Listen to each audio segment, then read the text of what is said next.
گردش زمانہ کی کہانیاں ہمیشہ انسان کو سوچنے پر مجبور کر دیتی ہیں کہ یہ دنیا ایک ہی حال پر قائم نہیں رہتی۔ وقت کبھی کسی کے لیے ایک سا نہیں رہتا۔ جس کے پاس آج دولت، طاقت، عزت اور آسائشیں ہیں، کل وہی خالی ہاتھ، بے بس اور دوسروں کا محتاج نظر آ سکتا ہے، اور جسے آج کوئی کمتر سمجھ رہا ہے، کل وہی دوسروں پر فضیلت پا سکتا ہے۔ امام ابن جوزی رحمۃ اللہ علیہ نے ایک نہایت سبق آموز واقعہ نقل کیا ہے جو زمانے کے اتار چڑھاؤ اور اللہ کی قدرت کا ایک عجیب منظر پیش کرتا ہے۔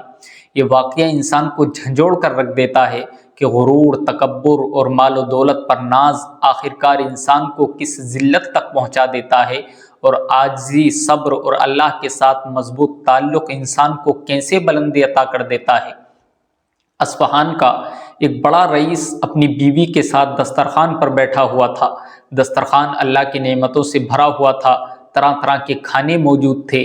اسی دوران ایک فقیر کی آواز آئی کہ اللہ کے نام پر کچھ کھانے کے لیے دو۔ تو مالدار نے اپنی بیوی کو حکم دیا کہ سارا دسترخوان اس فقیر کی جھولی میں ڈال دو۔ بیوی نے حکم کی تعمیل کی، لیکن جب اس فقیر کا چہرہ دیکھا تو زار و قطار رونے لگی۔ شوہر نے حیران ہو کر پوچھا کہ بیگم کیا ہوا، یہ دیکھ کر کیوں رو رہی ہو؟ بیوی نے کانپتی ہوئی آواز میں جواب دیا کہ اے میرے شوہر، یہ جو فقیر آج ہمارے دروازے پر آیا ہے، یہ کوئی اور نہیں بلکہ میرا پہلا شوہر ہے، جو کبھی اس شہر کا سب سے بڑا مالدار آدمی تھا اور اس محل کا مالک تھا۔ یہ شخص چند سال پہلے دولت مندوں میں گنا جاتا تھا۔ ہمارے پاس ہر نعمت موجود تھی۔ ایک دن ہم دونوں اسی طرح دسترخوان پر بیٹھے کھانا کھا رہے تھے۔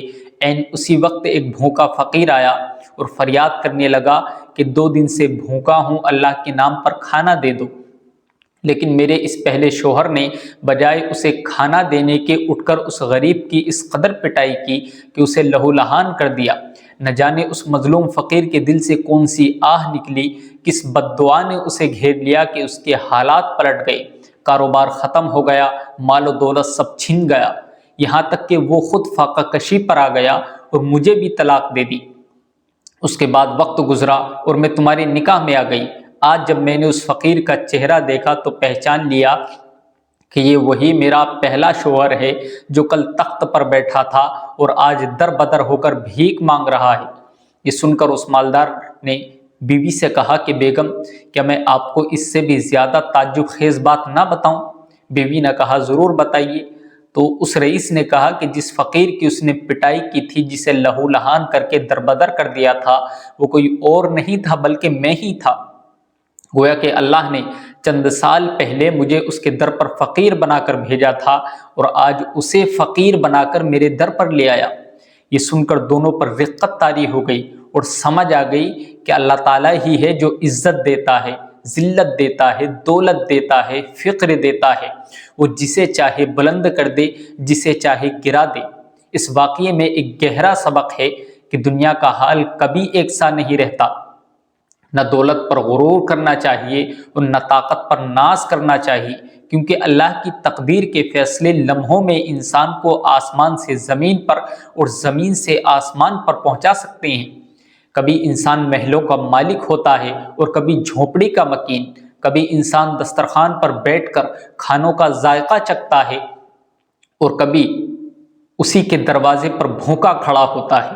یہ حقیقت ہے کہ انسان کی اصل عزت اور بقا اس کے کردار، اخلاق اور اللہ کے خوف میں ہے، نہ کہ مال و دولت میں۔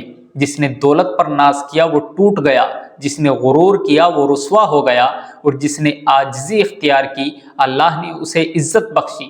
یہ واقعہ ہمیں یہ بھی سکھاتا ہے کہ غریب کی دعا یا بد دعا کبھی رائے گاہ نہیں جاتی۔ کسی بھوکے، بے بس اور مجبور کو ٹھکرانے والے کو وقت کا دھارا ایسے بہا لے جاتا ہے کہ وہ خود اسی حال میں پہنچ جاتا ہے۔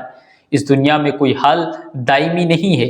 دولت اور غربت، عزت اور ذلت، طاقت اور کمزوری سب بدلتی رہتی ہے۔ اصل باقی رہنے والی چیز انسان کا ایمان، نیک عمل اور دوسروں کے ساتھ حسن سلوک ہے۔